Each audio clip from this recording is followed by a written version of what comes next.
Look how cute my Valentine is. Alright, I guess you're just gonna sit there forever. So today is Valentine's Day. So if you're like me, your Valentine is just a bunch of fictional characters that, first of all, aren't even in love with you in the books, and second of all, don't exist. In honor of Valentine's Day, I'm going to be counting down my top 5 favorite fictional men. Keep in mind, the order of things is subject to change at any moment, possibly 5 seconds from now. But this is just how I feel in the moment, because I live in the moment, because I'm a rebel. My number 5 favorite fictional man is Charlie from The Perks of Being a Wallflower. The reason that I love Charlie so much is because just, reading that book from his point of view, just the things that he notices and thinks about just makes you feel like you're not alone and you're not the only person who thinks all these crazy things. And he is so genuinely kind, and he just cares about everyone equally. And I feel like the way he loves Sam is so unusual because it's not like a selfish kind of love, because he has nothing to gain from that relationship other than her. But I think that he would even give up his own happiness with Sam if that didn't make her as happy. And that is why Charlie is on my top 5 favorite fictional men. My number 4 favorite fictional man is Tobias Eaton from the Divergent series. What I love about Tobias so much is that he's such a strong person, even though he had such a horrible childhood, and he grew up and then he switched factions, and then he became really powerful in that faction, and you go, Tobias. 4 for you, Tobias. And he is just he's such like a genuine, just badass. He comes across like he could just kill anyone and he could fight anyone, and frankly, if I was Eric, I would be pretty scared of him and I wouldn't sass him. Well, look how well that ended out for you, Eric. But then also when he's in front of Triss, he lets himself be more vulnerable, which is so cute. And he kind of lets himself be way more lighthearted and jokes around and everything. I think that his humor is a lot of the part why I love Tobias so much. I think that also shows that Triss might be the only person that Tobias really trusts in his life, because he's never had anybody like that before. His mom died. His dad was abusive towards him, and he put up that shield until he met Triss, and then he kind of let that shield down a little bit, and then he kind of trusted her enough to be his true self in front of her. Tobias is so hot. Another reason is the way that he reacted when Triss said that she loved him. I also love that he doesn't view Triss as weak like a lot of other people in the series do. He doesn't underestimate her, and even though she can be put in danger, he trusts her enough that she will know how to fight and she'll know how to survive. I think that Triss really needs somebody like that. She doesn't need everybody protecting her all the time. Even though Tobias does protect her, he knows when to get out of the way. And then the last reason why I love Tobias, when he said, "You die, I die too." Oh my god, he's so cute. You die, I die too. He said that. Okay, now these last 3 could all easily be in first place, but the way I'm feeling today, I just kind of ranked them wherever the wind took me. So number 3, and this was really hard for me to make him 3rd place because, he's basically perfect. But number 3 is Peeta Mellark from The Hunger Games. Okay, he loved Katniss basically his entire life, and then the one time when he finally gets some alone time with her, one of them is gonna die.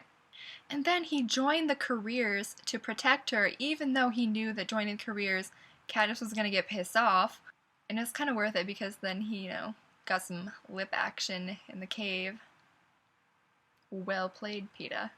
Well played. Then when they were in the cave, he was sitting there dying, and then Katniss was like, "Hold on, I'll go get you some medicine." And he was like, "No, because you could die on your way." He was literally gonna sit there and die just so she wouldn't run the risk of being killed.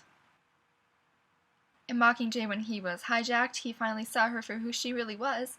It had been, ingrained in his mind by the Capitol. Katniss was some sort of mutt. And then their love just made him come back to Katniss because he will stay with her always. Okay, number 2, like I said, could also be number 1, but today I'm feeling like number 2, even though I can't think about him without crying. You think I'm kidding, but I'm not. I literally cry pretty much anytime I talk about him. But number 2 is Augustus Waters from The Fault in Our Stars.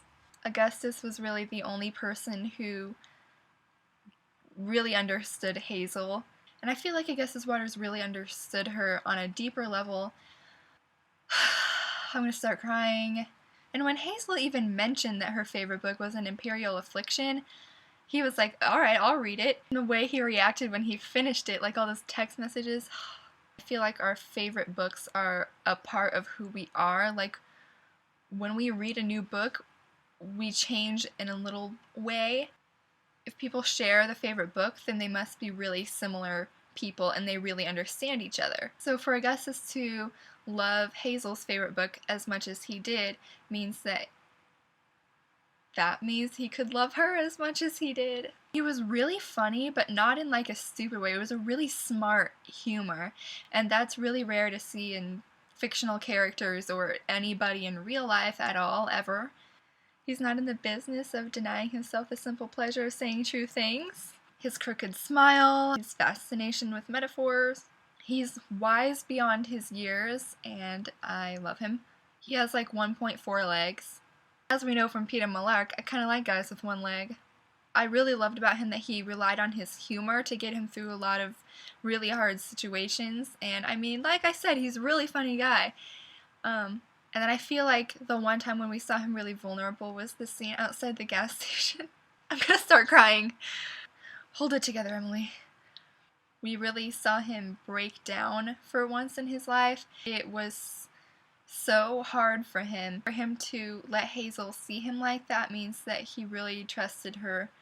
And probably shouldn't talk about that anymore because I'm gonna start crying because Augustus Waters, and I burst out into tears anytime I think about him, so let's just say I love him because of reasons.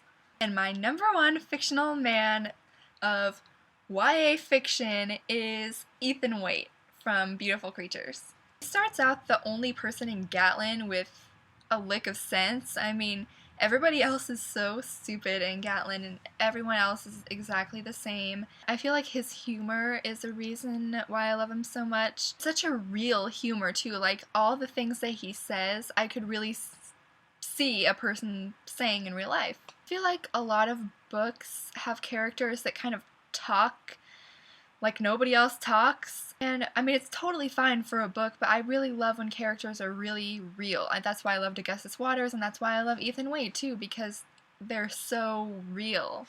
I also love Ethan because he made the very wise decision to make Link his best friend, because I love Link. I also feel like Ethan would have loved Lena even if she wasn't a caster, even if there was no magic involved.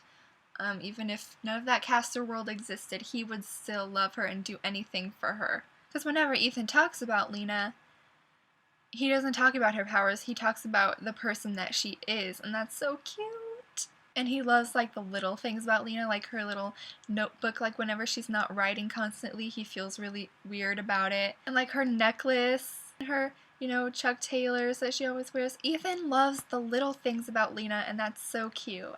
He would do anything for the people that he loves. He isn't afraid to point out that things are ridiculous, or that they seem unrealistic, because, I mean, they would in the real world. One of my absolute favorite things about Ethan is that he's not gonna let Lena act like the damsel in distress. He is going to tell her when she's acting like a brat, and he's not going to feel bad about it. He's not going to let Lena feel sorry for herself when there are people who have it much worse. Basically, I love him for all of Beautiful Redemption. And I'm going to say a spoiler that's a really big spoiler for the entire series, so you might want to mute this for about 5 seconds because I'm going to say something really fast, but it's a huge spoiler, and if you watch this when you haven't read all 4 Beautiful Creatures books, the whole thing will be